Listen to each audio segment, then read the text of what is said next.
बिस्मिल्लाहिर्रहमानिर्रहीम।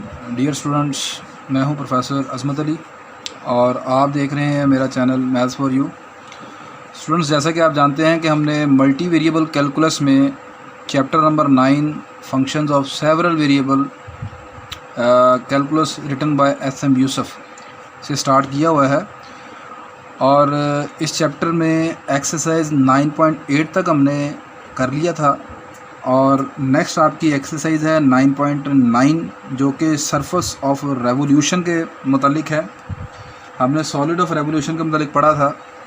तो इस एक्सरसाइज को स्टार्ट करने से पहले यहाँ पर चंद एक कुछ बेसिक डेफिनेशंस हैं, कुछ बेसिक फार्मूलाज जिनका जानना आपके लिए ज़रूरी है, तो उनके मतलब पहले यहाँ पर डिस्कशन कर लेते हैं।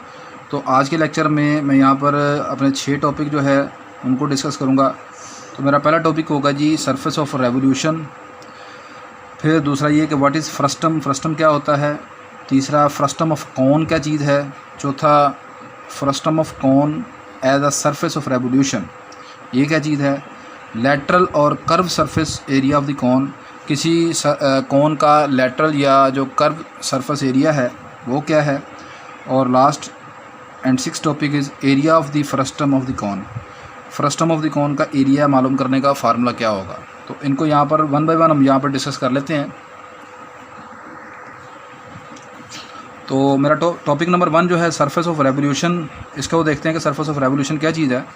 डेफिनेशन की ये है कि if we rotate an arc about the straight line, अगर आप किसी आर्क को स्ट्रेट लाइन के अबाउट रोटेट करते हैं, then this arc generates a surface, तो ये जो आर्क होगी ये एक सरफेस को जनरेट करेगी, यानी सरफेस बनाएगी। That is called surface of revolution, और उस सरफेस को आप सरफेस ऑफ रेवोल्यूशन बोलते हैं। मिसाल के तौर पर यहाँ पर मैं ये कहता हूँ कि मेरे पास ये कर्व है। अब इस कर्व को जब मैं एक्स एक्सिस के अबाउट रोटेट करूँगा, तो रोटेट करने के बाद बिल्कुल इस कर्व का जो इमेज है एक्स एक्सिस अबाउट रोटेट होकर ये बिल्कुल जब नीचे आएगी यहाँ पर, तो ये बिल्कुल ऐसे ही नज़र आएगी आपको।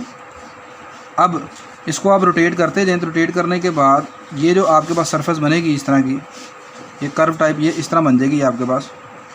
तो ये जो आपके पास इसकी सरफेस बन रही है,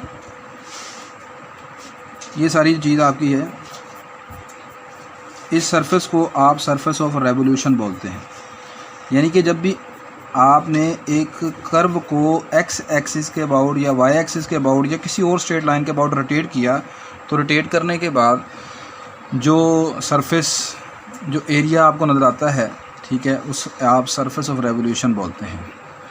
अगली चीज़ इस एक्सरसाइज का एक इम्पॉर्टेंट पॉइंट है frustum. What is frustum, frustum of कौन एक्चुअली हमने पढ़ना है, लेकिन उससे पहले देखते हैं कि फ्रस्टम क्या चीज़ होती है।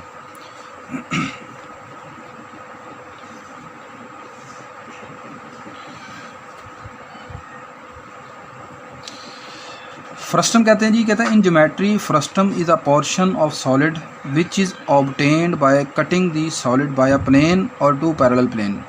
मतलब क्या कह रहा है कि जब आप किसी फ्रस्टम जो है वो एक सॉलिड का पोर्शन है, यानी एक टुकड़ा है किसी सॉलिड का।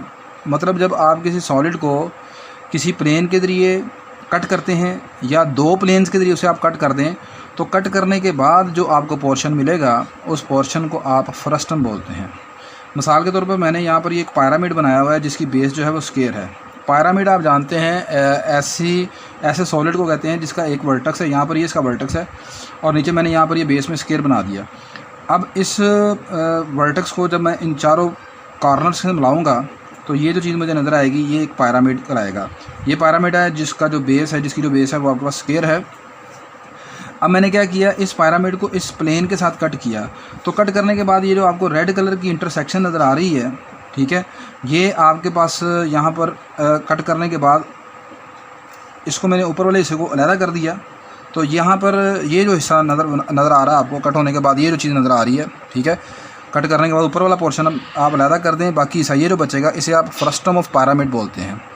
यानी कि खाली सिर्फ फ्रस्टम ऑफ कौन ही ज़रूरी नहीं होता, ये आपके पास फ्रस्टम ऑफ पिरामिड हो सकता है, फ्रस्टम ऑफ स्फीयर हो सकता है, फ्रस्टम ऑफ कोन हो सकता है। मतलब सिर्फ ये है कि जब भी आप किसी सॉलिड को किसी प्लेन के ज़रिए कट करते हैं, कट करने के बाद जो आपका रिमेनिंग पोर्शन बचता है, ठीक है, वो आपके पास फ्रस्टम कहलाता है उस चीज़ का जिसको आपने कट किया। तो यहाँ पर मैंने इस पिरामिड को कट किया प्लेन के साथ, कट होने के बाद ये जो आपकी इस तरह की शेप नज़र आ रही है आपको, इसे आप फ्रस्टम ऑफ पिरामिड बोलते हैं। फ्रस्टम की दूसरी एग्जांपल में मैंने यहाँ पर ये देखें, ये एक सफ़ियर ड्रा कर लिया। इस सफ़ियर को मैंने इस प्लेन के ज़रिए कट किया। तो सफ़ियर ने जब इस प्लेन को कट किया तो ऊपर वाला हिस्सा कट होने के बाद कट होने के बाद जो बाकी आपका पोर्शन बचता है, ये लाइक एज बाउल, ये चीज़ आपकी बन जाएगी, ठीक है। तो आप इमेजिन कर सकते हैं यहाँ पर कि जब आप इसको प्लेन के ज़रिए कट करेंगे यहाँ पर, तो कट होने के बाद ये जो आपका बाउल सा बनता नज़र आ रहा है आपको, तो ये चूँकि अब आपने सफ़ियर को काटा था प्लेन के ज़रिए, तो अब जो रिमेनिंग आपका पोर्शन बचा है इसे आप फ्रस्टम ऑफ सफ़ियर बोलेंगे यहाँ पर। मिसाल के तौर पर ये मेरे पास एक पेपर वेट पड़ा हुआ है, तो ये इसकी एग्जांपल है हमारे पास सफ़ियर की। तो इस पेपर वेट में आप यहाँ पर इमेजिन कर रहे हैं कि मैंने इस पेपर वेट को यहाँ से ऊपर से यहाँ से कट किया इसको। तो कट करने के बाद ये देखें, ये चीज़ मेरे पास इस तरह की कुछ नज़र आ गई। ये ऊपर वाला हिस्सा बिल्कुल इसका प्लेन है यहाँ पर, ठीक है। लाइक ये जो मैंने यहाँ पर फिगर बनाई हुई है, ये इसी से देखें, यही चीज़ है इसकी, ठीक है। तो ये आपके पास यहाँ पर अब जो सफ़ियर था, सफ़ियर कट होने के बाद प्लेन ने जब इसको कट किया तो ऊपर वाली जो सरफेस है वो आपके पास बिल्कुल प्लेन हो गई है। तो अब ये जो आपका बाकी सफ़ियर बचता है मेरे पास, ठीक है, ये फ्रस्टम ऑफ सफ़ियर कहलाएगा। अब मैं आता हूँ फ्रस्टम ऑफ कोन की तरफ।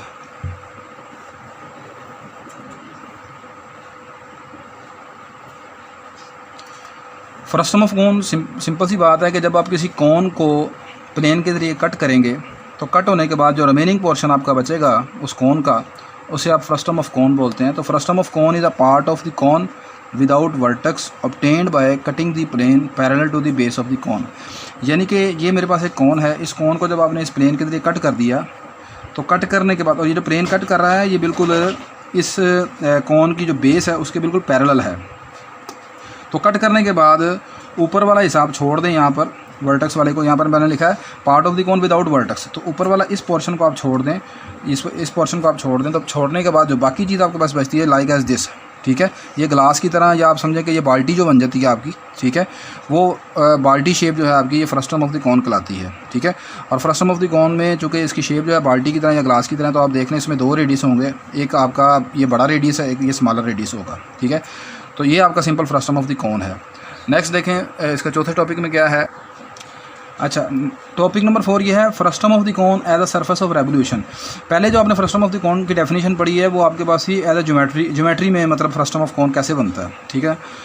अब आप देखें यहाँ पर मज़ीद इसको कि आप सर एज अ रेवोल्यूशन का मतलब क्या होता है? रेवोल्यूशन का मतलब होता है आफ्टर रोटेशन, ठीक है। रेवोल्यूशन मीन आफ्टर रोटेशन, तो मतलब आप अगर किसी चीज़ को रोटेट करते हैं तो फिर फ्रस्टम ऑफ कोन कैसे बनेगा, वो बाल्टी नुमा शेप कैसे बनती है।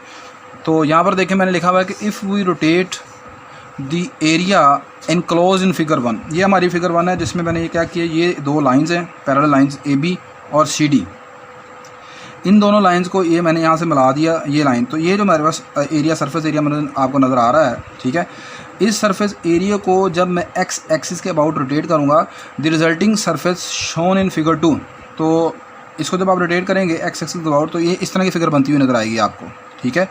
तो फिगर 2 में ये जो शेप बनी है, इसे ये देखें आपकी फ्रस्टम ऑफ कोन की तरह है, यानी कि बाल्टी की शेप की है, ग्लास की शेप की है, ठीक है। तो फ्रस्टम ऑफ कोन को as a surface of revolution आप कैसे आंसर कर सकते हैं? अगर आप इस तरह ये 2 पैरेलल लाइंस हैं, इनको आपस में मिलाकर ये वाली फिगर बनती है, इसको अगर आप x एक्सिस के अबाउट रोटेट करें तो आपके पास फ्रस्टम ऑफ कोन आंसर हो जाएगा। अगली चीज़ है यहाँ पर, ये आपकी क्लास 8 का टॉपिक है, lateral surface area of the cone कह लें या curve surface area of the cone कह लें। फार्मूला आप जानते हैं उसका होता है area A equal to pi r l. Pi r यहाँ पर इस कोन का रेडियस है और एल यहाँ पर इसकी ये स्लैंट हाइट है, length of slant height. L is equal to slant height, यानी जो इसकी तिरछी लंबाई है वो है आपके पास। तो अब यहाँ पर ये जो एरिया बनता है आपको नज़र आ रहा है यहाँ पर, ये जो आपका सारा एरिया आप सरफेस एरिया बनाएंगे इसे यहाँ पर लाइक एज दिस। तो ये जो आपका एरिया मैं यहाँ पर शेड कर रहा हूँ, इस एरिया को आप बोलते हैं कर्व सरफेस एरिया, यानी कि कौन में जो बाहर का आपको कर्व नुमा एरिया नज़र आ रहा होता है उसे आप कर्व सरफेस एरिया बोलते हैं। तो ये आपका कर्व सरफेस एरिया या इसे आप लेटरल सरफेस एरिया दोनों नाम से पुकार सकते हैं और फार्मूला इसका है पाई आर एल के इक्वल। तो ये जो आपका एरिया बना है surface area, this is called lateral curve surface area. तो ये इसका formula A equal to pi r l. दो चीज़ें इसमें इन्वॉल्व हैं, इस कौन का रेडियस और यहाँ पर इसके स्लैंट हाइट एल। नेक्स्ट यहाँ पर आखिरी टॉपिक है। ये सारी चीज़ें ऑलरेडी लिखने का मकसद ये है कि अदरवाइज़ लेक्चर की जो लेंथ है काफ़ी ज़्यादा हो जाती है, लेक्चर काफ़ी लंबा हो जाता है। तो ये चीज़ें सिर्फ जस्ट एक्सप्लेन करनी है, इसलिए मैंने ऑलरेडी पहले लिखी हुई हैं ताकि जो वीडियो की जो लेंथ है वो ज़रा कम रहे। अच्छा, area of the frustum of the कोन, आपने यहाँ पर फार्मूला फाइंड आउट करना है फ्रस्टम ऑफ द कोन का एरिया मालूम करने का। ये मेरे पास कोन है जी, बड़ी वाली, ये जो नज़र आ रही है ए सी डी। अच्छा, यहाँ पर ए से लेकर ओ तक ये इसकी वर्टिकल हाइट या आल्टीट्यूड कहना है, सॉरी, ए से लेकर सी तक जो है ये आपके पास इसकी स्लैंट हाइट है, ठीक है। और ये इसका रेडियस R2 के इक्वल है। अच्छा, यहाँ पर मैंने इसको कन्वर्ट कर लिया फ्रस्टम में। तो फ्रस्टम ऑफ कोन के लिए मैंने इस कोन के अंदर एक यहाँ पर सर्कल ड्रा करके इसे मज़ीद दो कोन में डिवाइड कर लिया। एक है AEB कोन और दूसरी बड़ी वाली कोन है ADC। अब यहाँ पर पहले ये देखें कि यहाँ पर जो आपका फ्रस्टम ऑफ द कोन जो बनता है, यानी जो बाल्टीनुमा शेप आपकी बनती है, वो कहाँ से कहाँ तक है? वो आपकी जनाब ये सारी बनती है यहाँ से लेकर ये सारी आपकी फ्रस्टम ऑफ द कोन ये यहाँ तक आ जाएगा सारा आपका।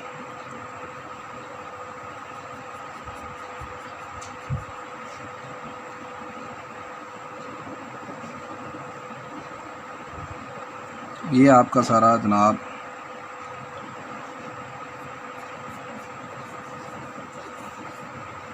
यहाँ से लेकर ये जो सारा पोर्शन आपका नज़र आ रहा है आपको, मेरा ख्याल है आई थिंक आपको समझ आ गई होगी।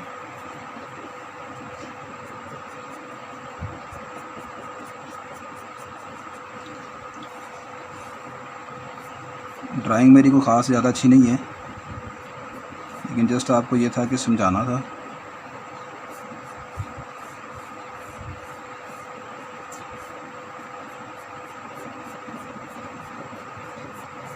बस आप बाल्टीनुमा या ग्लासनुमा शेप को याद रखें, वो आपका फ्रस्टम ऑफ द कोन कहलाता है, ठीक है जी। तो ये ग्रीन एरिया जो है ये सारा आपका फ्रस्टम ऑफ द कोन को शो कर रहा है यहाँ पर, इंक्लूडिंग ये कोन का ये वाला जो रेडियस है ये भी आ जाएगा, ये वाला वो हिस्सा जो है उसका सर्कल का वो भी आ जाएगा यहाँ पर। अच्छा जी, अब देखें एरिया ऑफ फ्रस्टम आपने मालूम करना है, ये सारा हिस्सा भी शामिल होगा इसमें। चलें, अच्छा, एरिया ऑफ द फ्रस्टम जो है वो मालूम करने के लिए कैसे बनेगा? एरिया ऑफ द इंटायर कोन, इस पूरी कोन का जितना एरिया नज़र आता है, ऑफ रेडियस R2, यानी कि बड़ी कोन जिसका रेडियस R2 है, माइनस कर दें उसमें से area of the smaller cone of radius R1, यानी कि ये स्मॉलर कोन का जो एरिया नज़र आता है सरफेस एरिया, उसको इस बड़ी कोन के एरिया में से माइनस कर दें तो ये जो बाकी आपके पास बच जाएगा, तो ये सरफेस एरिया आपके पास किसका आ जाएगा? फ्रस्टम ऑफ द कोन का, ठीक है। यानी ये जो ग्रीन है सारा, ये सारा आ जाएगा आपके पास। अच्छा जी, अब यहाँ पर देखें, अभी आपने area of the surface area of the कोन का फार्मूला पीछे भी पढ़ा, वो किसके इक्वल था? पाई टाइम रेडियस और उसकी स्लैंट हाइट। तो यहाँ बड़ी कोन जो है उसका रेडियस कितना है? R2 है, तो ये आ जाएगा पाई R2, इसकी स्लैंट हाइट है AC minus surface area of the smaller cone. तो surface area of the lateral surface area of the smaller cone का फार्मूला है पाई टाइम रेडियस R1 और इसकी स्लैंट हाइट AB।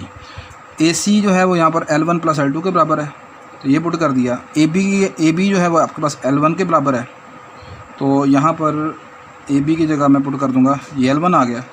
अच्छा, अब यहाँ पर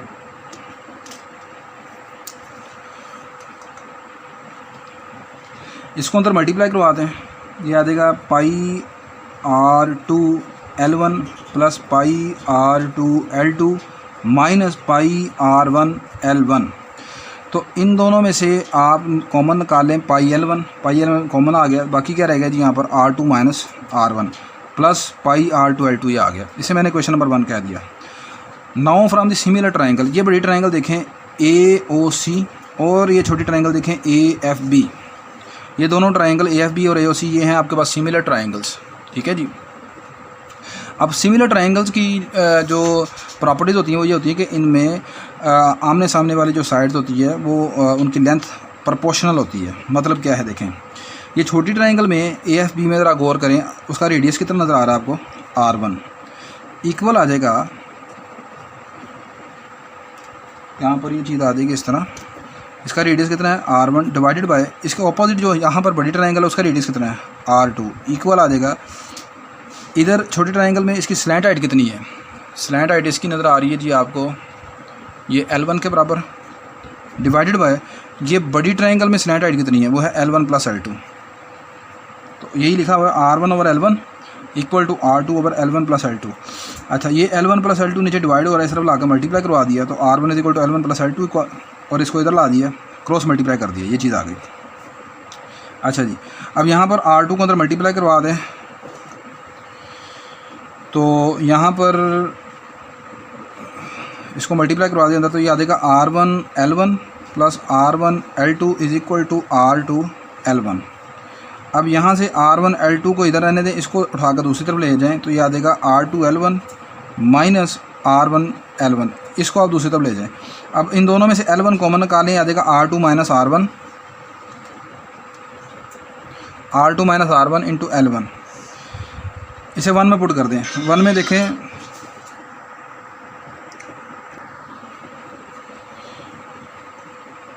यहाँ पर R2 - R1 L1 इसकी वैल्यू आ गई R1 L2 के बराबर, इसको यहाँ पर पुट कर दें, यानी इतने हिस्से में आप ये वाली वैल्यू R1 L2 पुट कर दें। पुट करेंगे तो ये आपका एरिया आ जाएगा πr1 L2 + πr2 L2। इन दोनों में से L2 और पाई कॉमन आ जाएगा, बाकी रह जाएगा R1 + L2। 2 से डिवाइड कर रहे हैं इसको, ये आ जाएगा 2 पाई L2 R1 + R2/2। अब इसको area surface area of frustum of cone को लिख सकते हैं आप 2 पाई L2 को, L2 आपके पास है slant height of the frustum की स्लैंट हाइट। ये आपका फ्रस्टम था, यहाँ पर देखें तो यहाँ से यहाँ तक ये जो B से लेकर C तक आपको लेंथ नज़र आ रही है वो किसके बराबर है, L2 के बराबर। तो ये आ गई, L2 को लिख दिया slant height of frustum into average radius, इसका स्मॉलर रेडियस। एवरेज कैसे निकालते हैं, दोनों रेडियस का सम डिवाइड बाय 2। तो यहाँ पर देखें फ्रस्टम ऑफ द कोन में मैंने आपको बताया था 2 रेडियस हैं, एक इसका R1 है स्मॉलर रेडियस और एक इसका ग्रेटर रेडियस है R2, दोनों की एवरेज कर ली। तो आज के टॉपिक में आपने आज के लेक्चर में आपने 6 टॉपिक पढ़े। इंशाल्लाह बाकी 9.8 से पहले एक लेक्चर और होगा जिसमें मज़ीद कुछ बेसिक डेफिनेशंस हैं, कुछ आपका थ्योरम्स का प्रूफ हैं वो करेंगे, फिर इंशाल्लाह आपकी एक्सरसाइज 9.8 करेंगे। तो आज के लेक्चर में इतना ही, शुक्रिया जी।